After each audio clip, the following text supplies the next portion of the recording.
Ladies and gentlemen, federal employees, welcome back to this episode of Hawes Federal Advisors. My name is Dallin. It is great to spend some time with you today. And today, we're talking about the brand new tax proposal that came out about a week and a half ago-ish.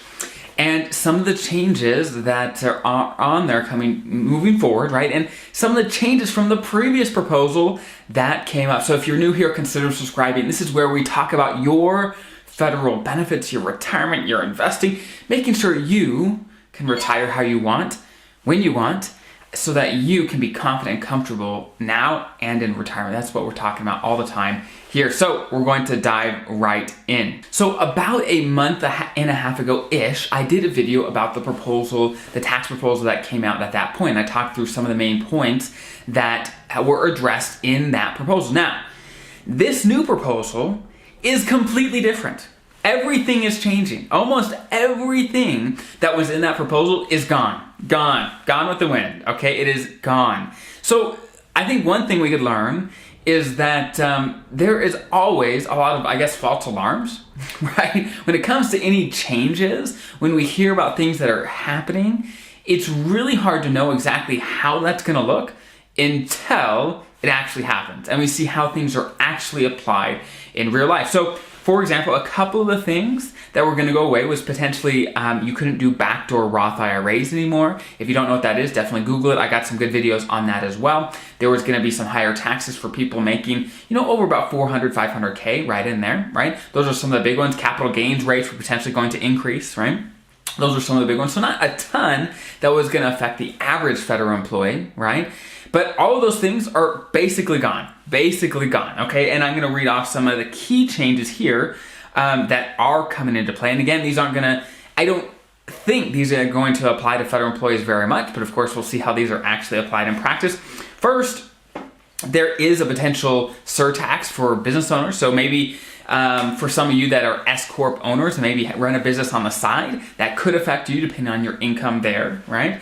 Also, there's a surtax on the super rich, right? If you make more than, it does vary, I think more than 10 million and then 25 million is another benchmark. So I assume many of you federal employees, your salary isn't in the millions of dollars, right? So there's lots of talk when it comes to those that make very, very, very high incomes, right? So again, for you as federal employees, it doesn't make a big difference. Now, I will keep you updated as things actually change and get applied, because I'm sure there's going to be changes to this proposal as well. So I'm definitely going to be there right here for you as things adjust and change. Now, one thing that has just been released by the IRS is the new standard deductions and tax brackets for 2022, okay? Now, these actually got a big bump compared to the previous years because of inflation. And so, for example, you know that there are a standard deduction. Basically, for most people that don't itemize on their taxes, when you make money, you can take off, they call it a standard deduction, right?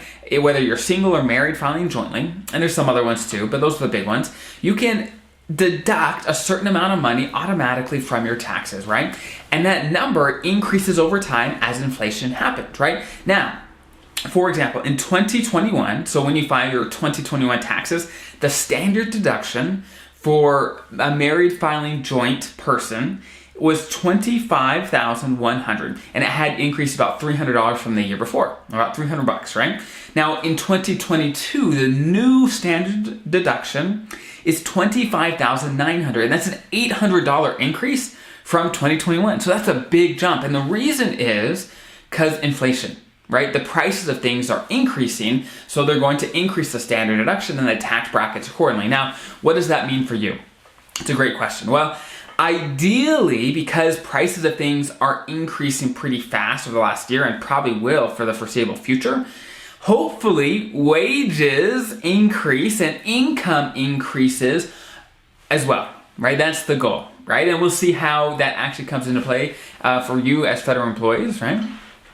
But over the next few years, hopefully the wages and the earnings that you guys have are going to increase as well, right? And if they increase just about as much as the tax standard deduction and the tax brackets do, well, there's not going to be a big difference. But let's say if your earnings lag, well, if your earnings stay here and the standard deduction and tax brackets go up here, then you're actually going to see savings some on taxes relatively. But the downside is your earnings aren't increasing at the rate of inflation, right? So that's definitely the potential downside if your earnings don't get increased while we see big jumps in inflation, right? That is the downside. So we'll see how that actually plays out. Again, I'll keep you updated as I learn information and hear about the tax law and see how it will affect you now and in retirement. So again, not too many things on these new proposals that will affect you as federal employees directly.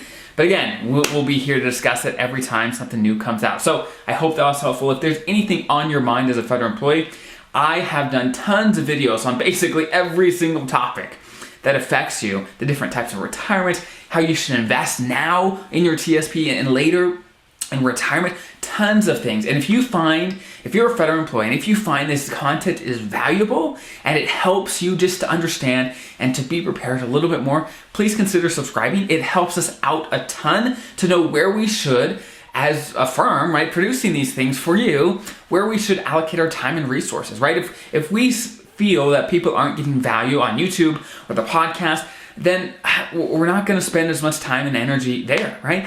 And the way that we know that it's helping people is when people subscribe, when they comment, when they like, when we get interaction. That is when we know it is really helping and impacting people, and that is our goal. So please consider subscribing, liking, all those things. Share the video if it's helpful, and we will go from there. So have a great rest of your day. I'll see you next time.